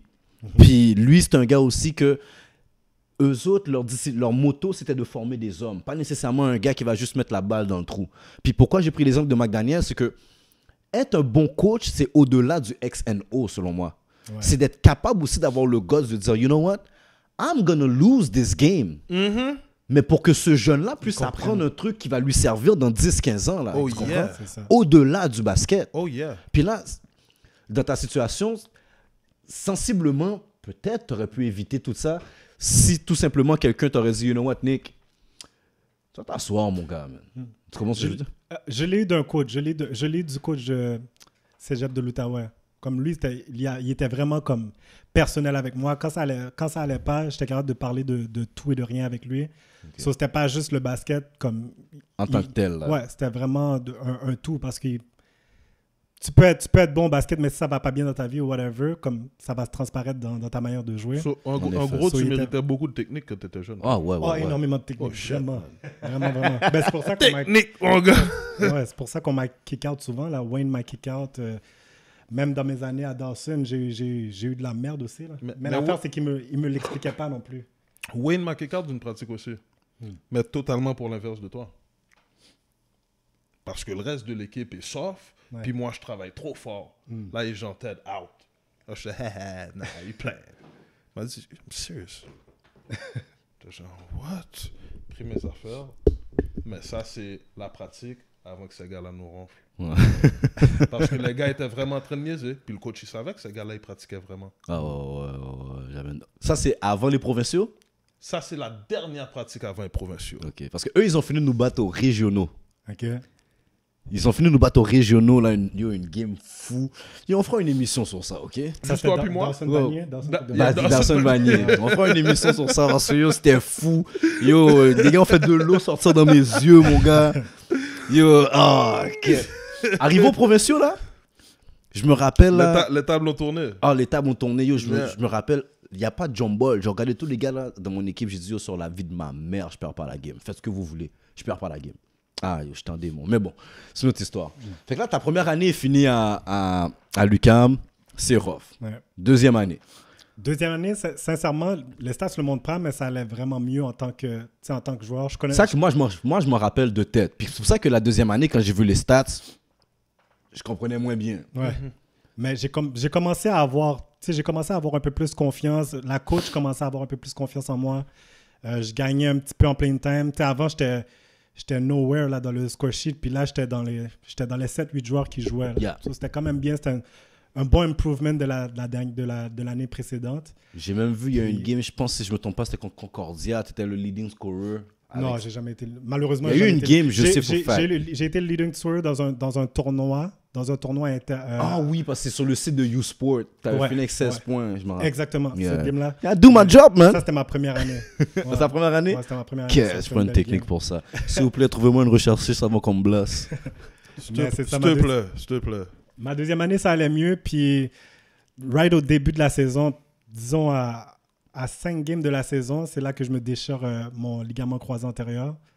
So, là, ça, c'était vraiment blow pour la saison. C'était un vrai blow dans ma carrière. Puis... Ça, pour être sûr, c'est ACL ou MCL? La fête, c'est qu'au début, c'était MCL. C'est que je me suis blow le genou 2 fois. OK. La première fois, c'était le MCL. Il m'avait juste dit que tu avais juste 6 semaines à t'entraîner puis à prendre soin de ton genou puis tu allais retourner sur le terrain par la suite. So, j'ai pris le 6 semaines. Je me suis entraîné quand même assez fort. Puis je suis revenu sur le terrain, mais je pense que je suis revenu quand même un peu trop vite. OK. Puis en plus, l'affaire à ce moment-là, c'est qu'il y a d'autres joueurs dans l'équipe qui s'étaient blessés. Il y avait un joueur étoile qui était blessé en même temps que moi, à l'UQAM. Puis lui, il était out pour presque toute la saison. Puis tu avais d'autres joueurs qui avaient comme quelques bobos. So là, Olga, elle vient me parler à une pratique. Puis elle me dit, Nick, j'espère que tu prends bien soin de ton genou. J'ai besoin de toi le plus rapidement possible pour que tu reviennes sur le terrain. Puis là, quand elle m'a dit ça, c'était vraiment un gros sentiment de joie que j'avais parce que c'était comme la première fois que je savais que j'avais vraiment gagné la confiance puis que c'était peut-être ma chance de vraiment montrer que je pouvais avoir des grosses minutes, des grosses responsabilités. OK. So, c'est à cause de ça que je suis arrivé sur le terrain un petit peu plus tôt que je devais. À une pratique, j'arrive, on fait des one-on-one. Puis je me retrouve contre un post, comme un gars de 6'9". Je sais même pas pourquoi je joue contre lui one-on-one. So, il me post-up 2 fois. La première fois, je revole. Deuxième fois qu'il me post-up, je vois mon genou complètement tourné. Oh! L'affaire, c'est que cette fois-ci, ça me faisait pas mal, mais j'avais compris que... Non, something's wrong. Ouais, que vraiment, il y avait quelque chose de wrong, puis que je savais tout de suite que c'était vraiment grave, puis que ma carrière était... Tu sais, moi, Unjeopardized. mon premier thought, c'était shit. Tous les efforts que j'ai faits depuis le début Pour me rendre là, je commence à jouer un petit peu, puis bang, j'ai un gros break comme ça. Ouais. So, mon premier feeling, c'était vraiment, j'ai vraiment cry là devant toutes les gars. Ouais, c'est normal. J'ai cry comme un fou pendant 10-15 minutes. Il y a un gars qui m'a pris dans ses bras, puis c'est ça, ils m'ont amené voir un docteur pour faire le IRM, pour voir qu'est-ce que j'avais, parce qu'ils savaient que c'était quand même grave. Puis à ce moment-là, ils avaient vu mon ACL. Mon ACL était complètement déchiré. Puis en plus de ça, que mon ménisque avait été... Tu sais, il avait été endommagé aussi. So à ce moment-là, c'était comme la fin du monde pour moi, là, vraiment. Là. Je savais que ma saison était finie. Puis possiblement que j'allais plus rejouer, genre. Ça a pris combien de temps de convalescence après?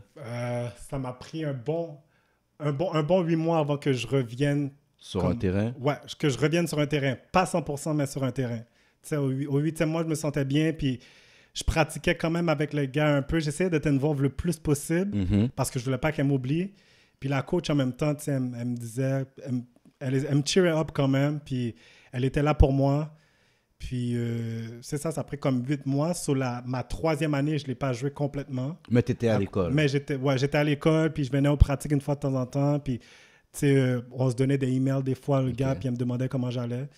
La 4e année, je suis complètement à 100%. Je m'attends à revenir à l'UQAM. Moi, c'était mon but, c'était de retourner à l'UQAM. Puis j'arrive, elle me fait faire comme les tryouts, comme tout le monde.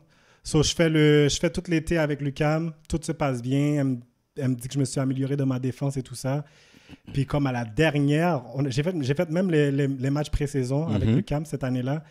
Puis à la dernière pratique, avant que la saison s'entame, elle décide de me couper. Elle me dit qu'elle veut prendre la chance avec 2 joueurs jeunes qui sont plus jeunes.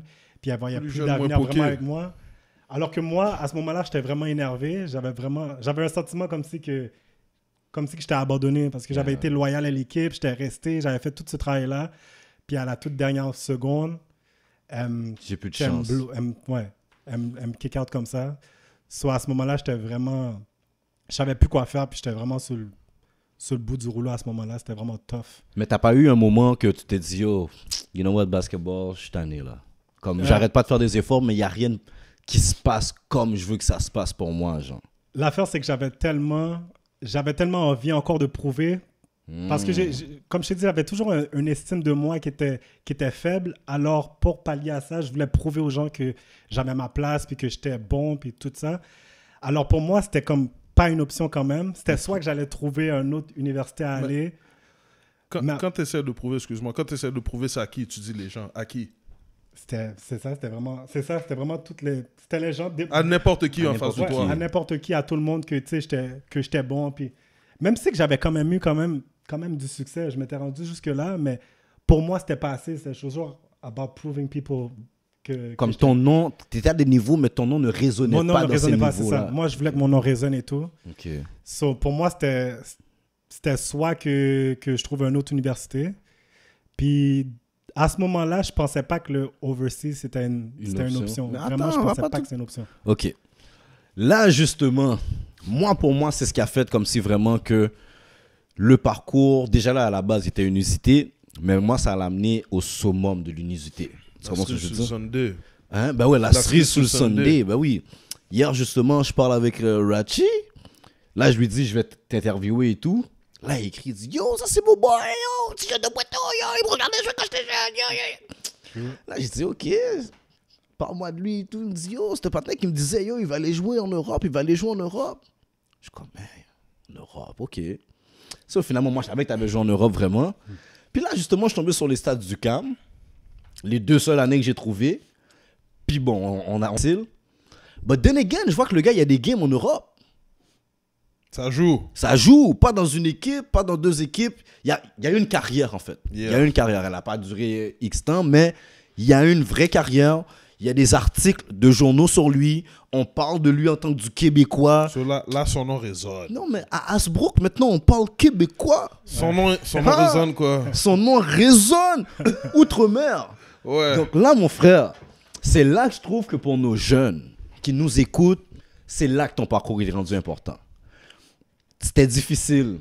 Il y a eu un paquet d'obstacles. Puis on va pas se mentir, comment que ça a fini à l'UQAM pour toi, c'est comme ça que le 3/4 des carrières termine. Ouais. Tout simplement. On finit l'université, on est cote ou on a fini tout simplement. Excuse-moi. Ouais. Mais comme tu as dit, comme là, on s'en vient de la partie croustillante, right? But, en réalité, là, je pense que ce que les jeunes doivent comprendre de l'entrevue d'aujourd'hui, c'est que il n'y a pas de victoire sans embûche. Exact.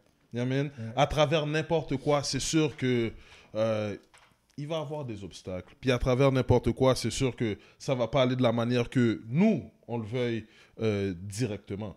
I mean, but... T'as une question pour lui?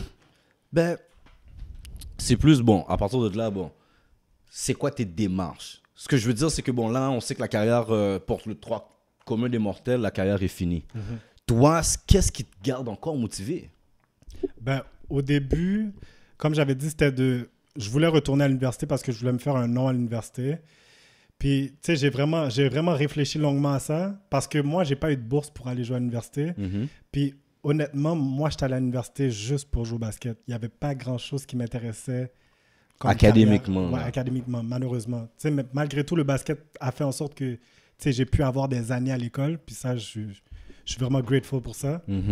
Mais c'est ça, c'était rendu, je commençais à me rendre compte que je commençais à avoir des dettes universitaires. Puis c'était comme, est-ce que ça vaut vraiment le coup de dépenser encore de l'argent pour aller, juste pour aller jouer au basket, puis après revenir, puis avoir des dettes, puis OK, je vais avoir un nom, on va se rappeler de moi 3-4 ans, mais après, Faut que je tu vais les vivre payes, avec là. toutes mes dettes, puis je vais vivre avec l'après.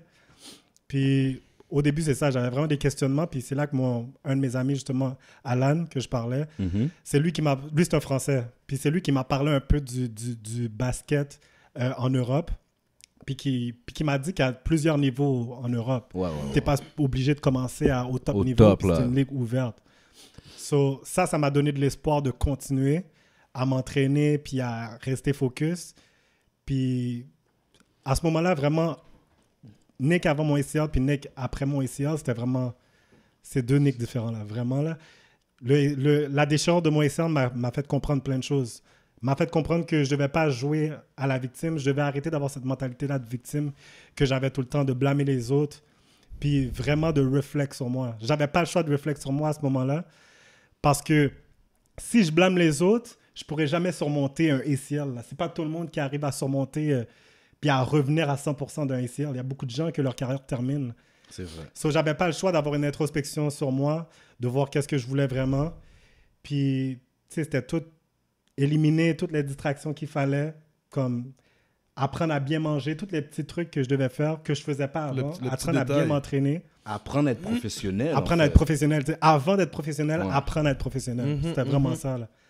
Puis, c'est ça, moi, j'ai fait toutes les démarches tout seul, complètement tout Ok, seul. mais avant ça, Vas-y. parce que tout ça, t'as dit, t'as dû les apprendre et tout, mais là, t'es à Montréal, t'as jamais joué pro, Puis t'as pas nécessairement quelqu'un à côté de toi qui joue pro. So, basé sur ça, comment tu commences tes démarches? Comment apprendre le processus? Ouais, comment apprendre le processus ou même comment tu commences tes démarches? À quelle porte tu frappes? Quel numéro t'appelles? Exactement, comme qu'est-ce que tu as fait? Parce qu'il y a des jeunes, c'est sûr et certain, qui vont nous regarder l'émission puis qui vont nous demander comme si, yo, OK, il est passé par où? Ouais. Tu comprends ce que je veux dire? Oh, ouais. Fait que, honnêtement, là, j'ai été Google tous les sites Internet. J'ai au moins envoyé au moins 1000 emails à des équipes européennes. Au moins 1000 emails. Oh, ouais, Que les jeunes entendent ça. J'ai passé 1 an et demi à envoyer des tapes. Puis en plus, le peu de tapes que j'avais du cam, là, le peu de tapes, j'ai été chercher ça. Puis moi, encore là, comme je vous dis, j'avais un problème d'estime. So, juste de me put out there, c'était gros pour moi, là. Mm-hmm. Puis c'est ça, je me suis créé un tape. Je croyais même pas que mon tape était si bon que ça. Mais je voulais tellement me rendre que j'ai fait fuck it. Je fais mon tape. Avec le peu de game que j'ai envoyé ça, comme je dis, des milliers de teams. Puis ça m'a pris 1 an et demi. Puis il y a un coach qui a comme aimé un peu ce qu'il a vu. Il a demandé une interview Skype avec moi. mm-hmm. Puis après plusieurs mois que je l'ai contacté, il m'a donné cette chance-là de venir en France.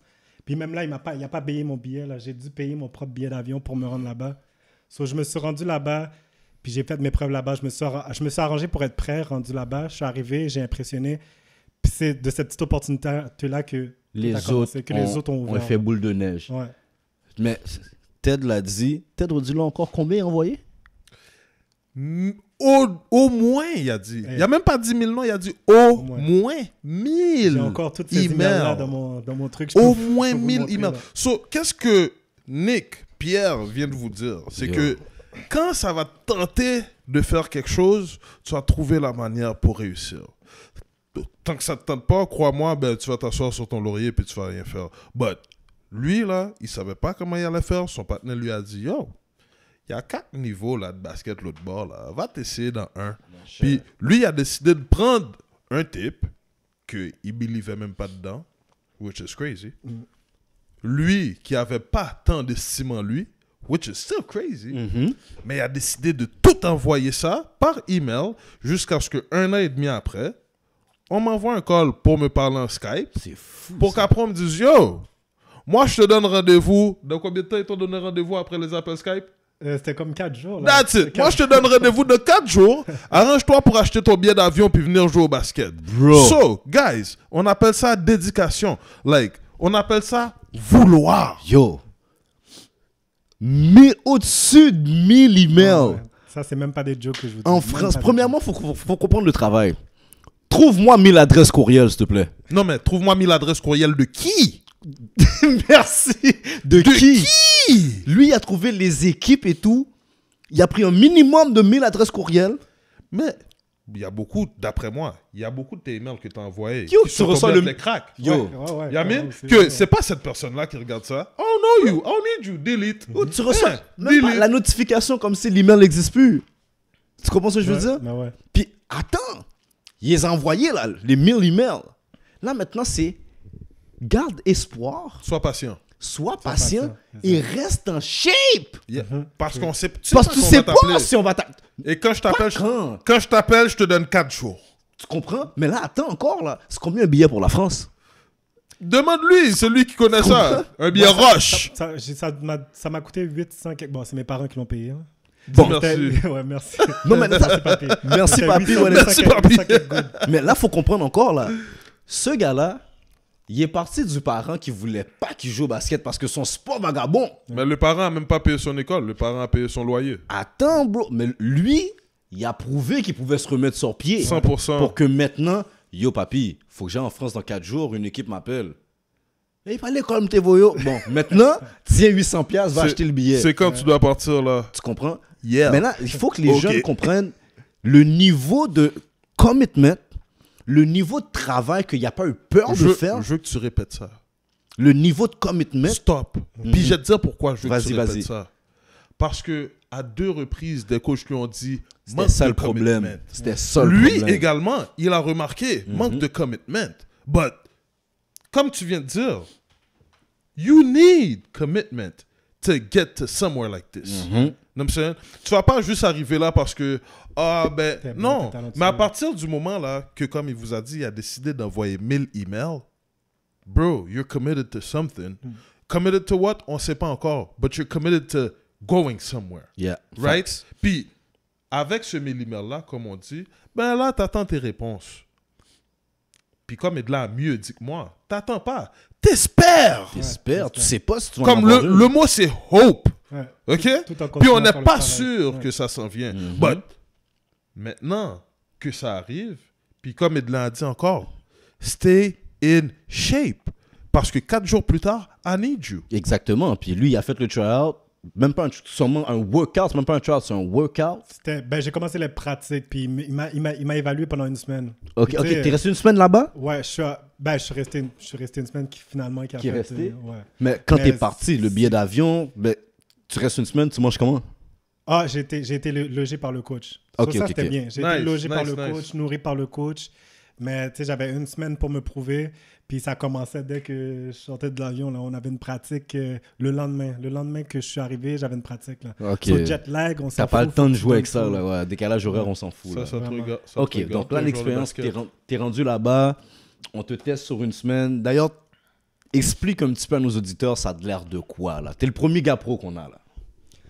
Ça a l'air de quoi? Qu'est-ce que tu veux dire par ça? Ce que je veux dire, c'est que de quelle façon qu'ils testent? Parce que nous, on sait à Montréal, ça va être souvent sur un format de tryout ou sur un workout ou quelque chose comme ça. Mais Ouais. là-bas, t'es pro, tu viens d'outre-mer. La semaine que tu arrives, comment Bien.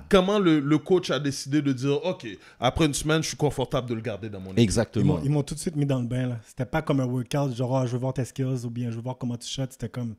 Va Je jouer au faisais basket. direct les pratiques de l'équipe, puis il Mm. fallait que je comprenne les plays. Là. Ok. Comme déjà du ok. premier coup. Là.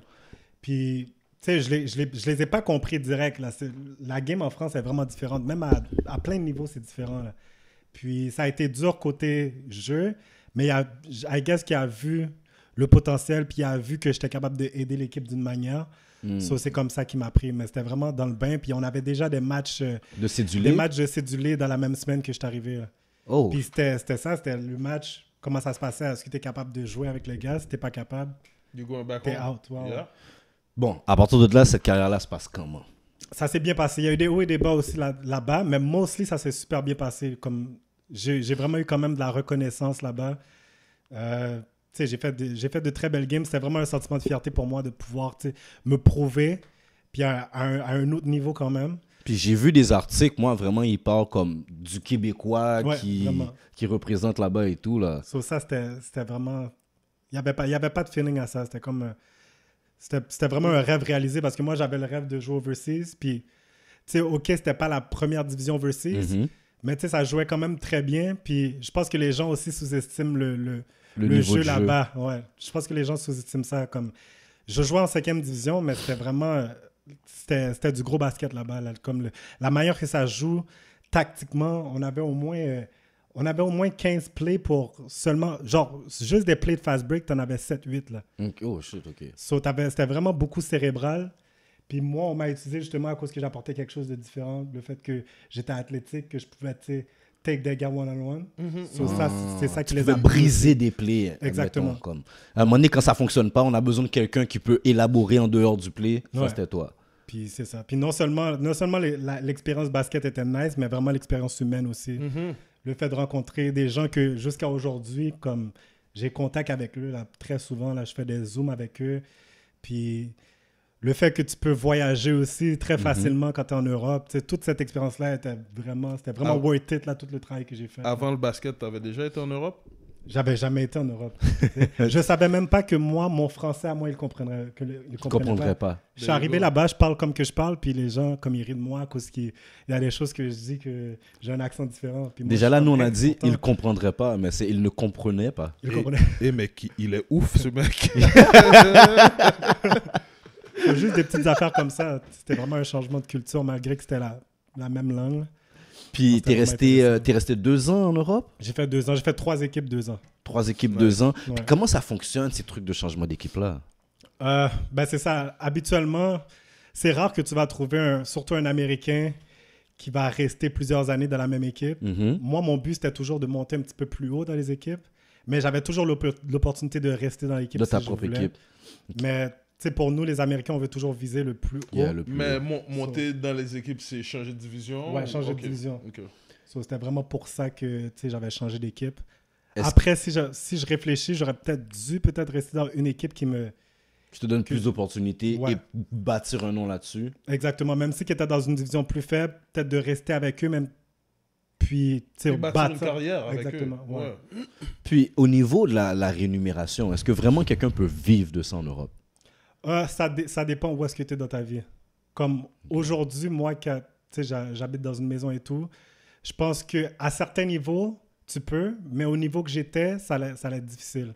OK. Moi, quand j'étais allé là-bas, j'avais pas beaucoup de responsabilités. Fait que c'était correct. Tu sais, so, j'avais un petit 1000, 1200 euros qui était quand même bien pour quelqu'un qui avait pas de... Ça, c'est par mois ou bien par par semaine? Par mois. Puis ça, c'était Oh, avec... shit. tu sais, j'avais un logement qui était payé. Puis souvent, on me payait l'épicerie aussi. OK, OK. Tu sais, ok. ça, c'était un bon cas pour pouvoir... Fait que ça rentre quand même. directement dans ta poche parce qu'il y a d'autres dépenses qui sont couvertes par Qui sont l'équipe. couvertes. Exactement. Ok. Mais plus tu avances dans les niveaux, plus tu peux en vivre, clairement. Là. Tu sais, Ok. déjà, à partir de la 3e division, les gars font que ça. Là. Tandis que où j'étais en 5e division, j'étais le seul qui faisait que ça. Tu sais, il y avait des gars qui avaient... Ah, qui ont une job qui ont une temps job aussi. part-time. Puis qu'ils ont un peu d'argent aussi du club. Ok. Mais c'est ça. Là. Mais qu'est-ce que tu veux dire quand ils ont d'argent du club? Ben, des fois, ils arrivent à se faire payer aussi. Parce que ça dépend. C'est pas Des tous clubs- qui se font payer.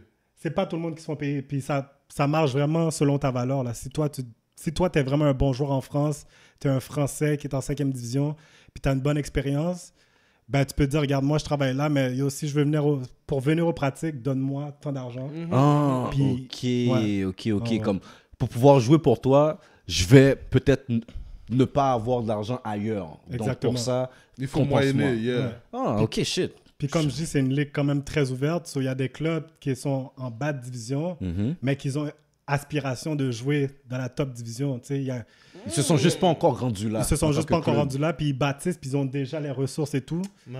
Ok. So, Fait que si ça t'es dépend. stratégique, tu peux être dans une bonne Tu peux situation. commencer en bas. Yeah, puis finir on top. That's it, ouais. Ou être celui qui les a amenés on top, là, dans le fond. Ouais, exactement. C'est Euh, ça. rapide comme ça, est-ce que...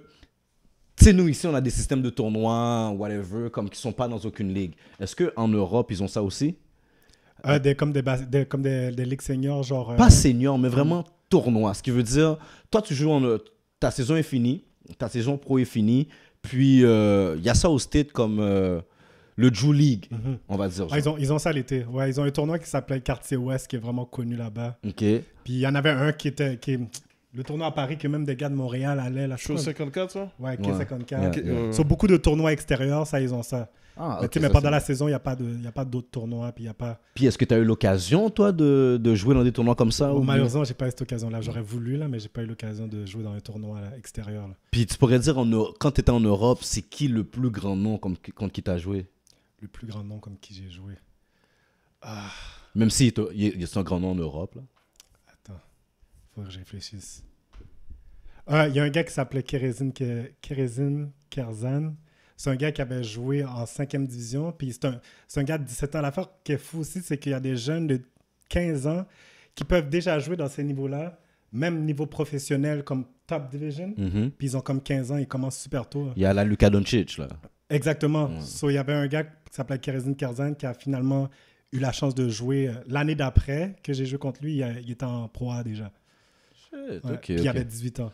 Ok, fait que c'est un gars, c'est pas impossible qu'à un moment donné, non, 18 ans, dans le temps, ok, non, il ne fera peut-être pas la NBA, là, mais il y a une grosse carrière européenne présentement. Ouais. En ce moment, là, il joue dans les top ligues. Là. Fait que qu'est-ce qui t'a ramené ici? Ce qui m'a ramené ici, c'est vraiment... c'est le fait que encore là, c'est que rendu en Europe, il y a une raison pourquoi je voulais monter les niveaux, à cause que je voulais encore prouver. C'était encore une histoire de prouver qui j'étais et tout. Puis à un moment donné, j'ai juste eu cette réflexion-là que si je continue à faire ça pour les gens, comme je vais jamais vraiment être heureux là-dedans, je vais toujours vouloir chercher plus haut, plus haut. Puis il y avait vraiment plein d'autres choses dans la vie qui m'intéressaient, Ok. comme le mannequinat que je fais maintenant, Ouais, comme exactement. l'entraînement. Il y avait plein de choses qui m'intéressaient. J'avais 28, 29 ans à ce temps-là. Puis je n'étais pas sûr de vouloir encore attendre quelques années avant d'essayer ces nouvelles affaires-là. So, c'est là que j'ai fait comme, you know what, ok, c'est correct de prouver à un moment donné. Fais ce que toi tu veux, fais-le pour toi. Ou au C'est pire, vraiment prouve ça à qui a fait que toi-même. J'ai pris un autre chemin après. Là. Ok. Parce que j'avais des opportunités. Ma dernière saison en France, ça s'est pas très bien passé, mais j'avais quand même des bonnes opportunités de retourner. Ok. C'est sûr, avec beaucoup moins d'argent. So là, ça aurait été un autre struggle. Wow. Soit avec tout ça, c'était comme, OK, laisse-moi essayer les autres trucs dans la vie qui m'intéressent vraiment. Puis je regrette pas du tout le choix d'avoir fait ça aujourd'hui. Ça fait quoi, 2-3 ans là, que tu joues plus? Ça fait 3 ans. Officiellement. Ouais, officiellement, ça fait 3 ans. Ça fait 3 ans. Fait que là, maintenant, ben, moi, je savais pour les personal trainers et tout ça là, que tu fais.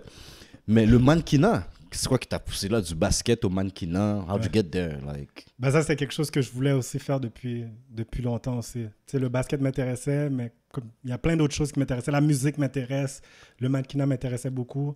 Oh, ouais. Mais ça encore, c'était à cause c'est l'estime qui a fait que j'ai pas vraiment poussé là-dedans Que plus t'as jeune. bloqué. Ouais, c'est comme comment les autres allaient me percevoir, comment ils se prennent pour qui. Ouais, ou bien- la communauté aussi. Ouais, ils se prennent pour qui de faire ça, de vouloir faire ça, ou bien des trucs de même. Tu se prends pour des So, shit, voilà. c'est ça, exactement. So, ça, c'est quelque chose que j'ai eu de la misère à vouloir pousser dedans. Ok. Puis à un moment donné, comme je t'ai dit, c'était vraiment c'est ma vie à moi, c'est vraiment de décider.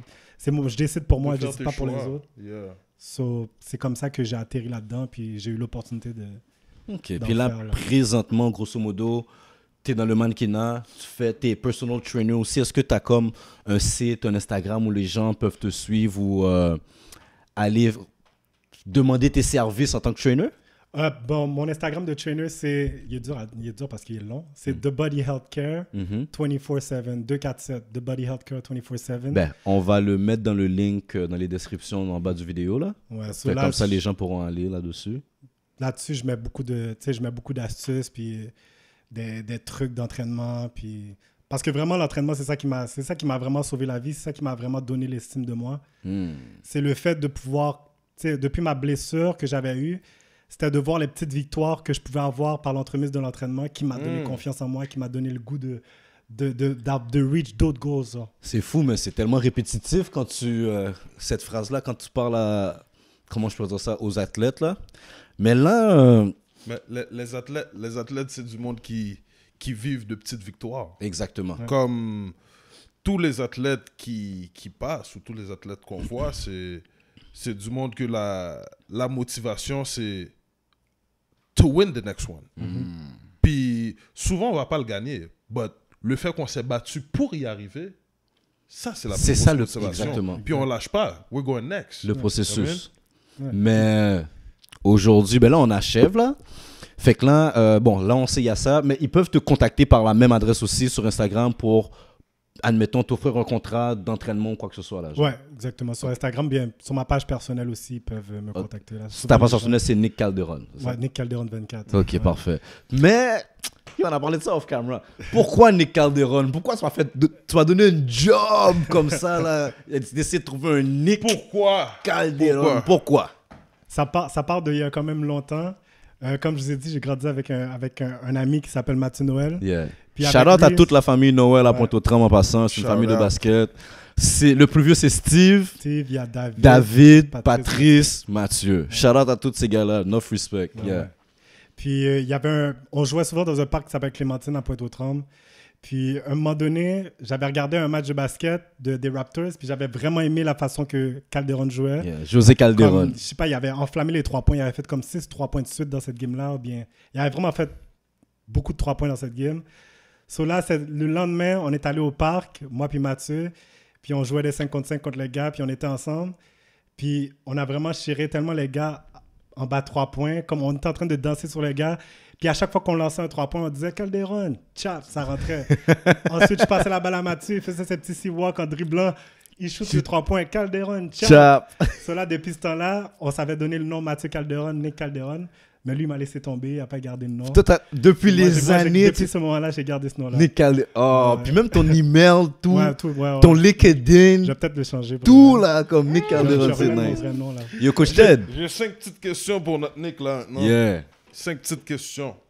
Je veux juste que tu répondes en un mot. Vas-y. Quick fast. France ou Canada?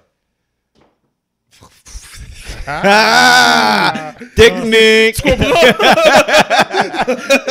J'ai donné les instructions simples. Il a Simple dit, et clair. vas-y. All right, on va recommencer. Vas-y. France ou Canada? Pour le vrai, France. Pour le vrai, France. Donc ou 3 points.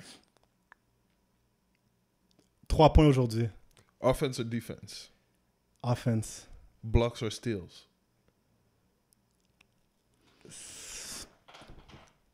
Ah ouais, mon Est-ce que Nick. c'est ce que moi je ferais ou bien ce que j'aime le plus? Ce que tu préfères, ce que tu aurais fait, peu importe. Qu'est-ce que tu veux répondre? Souvent, ce que tu aurais fait, c'est ce que tu préfères. Hein? Ouais. Bloc, parce que c'est à ça que j'ai pensé en premier. Alright. C'est quoi que t'as dit finalement? J'ai dit bloc. Bloc, ok. Ouais. Jordan ou Kobe? Ah, Kobe. My bad, Kobe. Oh, Kobe. nice. Ouais. I love Technique, Jordan. technique. Comme j'adore Kobe, rest in peace Kobe. Nice! Oh, wow. Kobe, c'est un mindset. C'est pas juste... Jordan, c'était vraiment la façon qu'il jouait, l'art dans tout, mais Kobe, c'est non seulement sa façon qu'il jouait, mais le mindset qu'il amenait aussi. Là. Non. Jordan is the mindset which Kobe Copied from. from. That's true. The blueprint Yeah, is like that's Michael. it. Le blueprint, c'est Michael. Si tu dis Jordan ou Kobe, puis tu dis que c'est le mindset, ben le blueprint, c'est Jordan. Yo. C'est à cause que j'ai plus grandi sur Kobe, c'est pour ça, dans le fond, que je dis ça.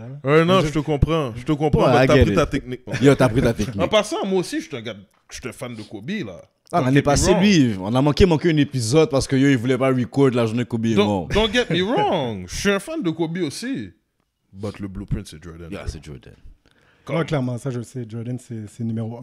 Oh, Mais- puis c'est même, on parle pas juste de ce qu'il sait faire, mais on parle de comment ça pense Yeah. là.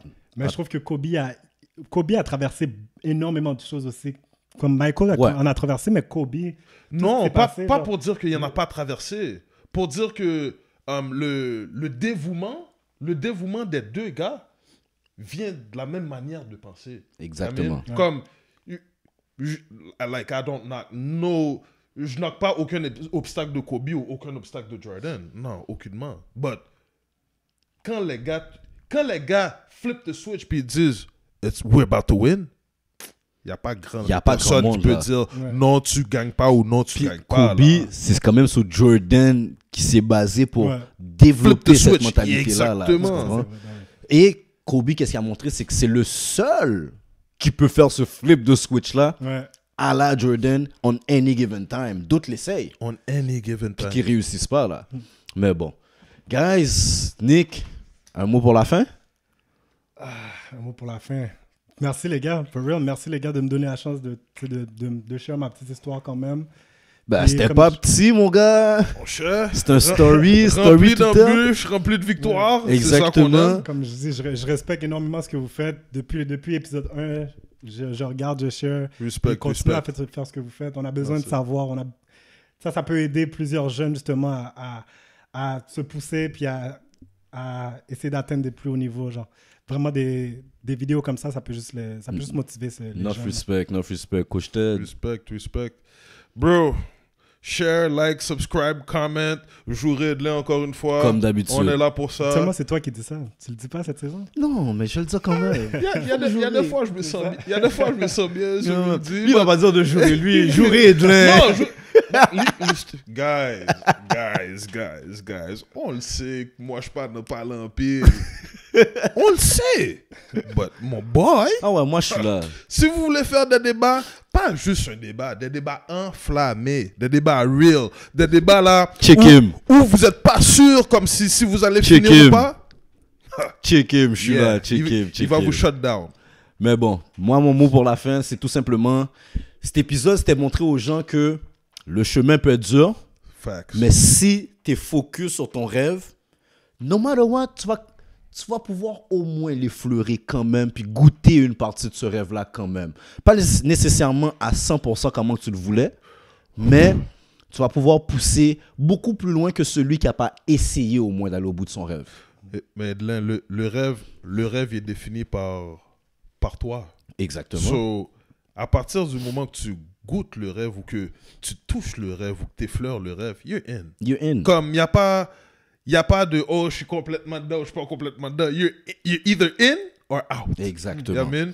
Puis, yo, quand tu joues professionnel, il y en a qui veulent jouer dans la NBA, mais il y en a qui veulent jouer professionnel. Quand tu réussis à trouver la manière de Ton suivre chemin le à cours, toi. exactement, de suivre ton chemin, then tu as dit félicitations. donne du Nick. Comme, yeah, C'est ça tu que ça as dit donne. félicitations comme Nick. Exactement. Amen. Puis à la fin de la journée, on va te remercier encore une fois, Nick. Merci d'être venu. Merci d'être fan number one since day one. Since day one. Merci de share. Merci de comment. Merci de nous de dire like. ce que t'aimes pas. Yo. Yo. Sans du monde comme toi, puis les autres qui nous share, qui nous partagent, qui nous apprécient, on n'a pas besoin d'être là. Exact. So, encore une fois, on vous dit merci. Enough respect. Ça fait plaisir. Puis, Je yeah, suis là Day 1, je vais être là Day 500. That's Alright. it! Donne So, ça. sur ce, Technical Foul Podcast, we in. We out. No, no, no. I got this. I got a tech on him and a tech on him.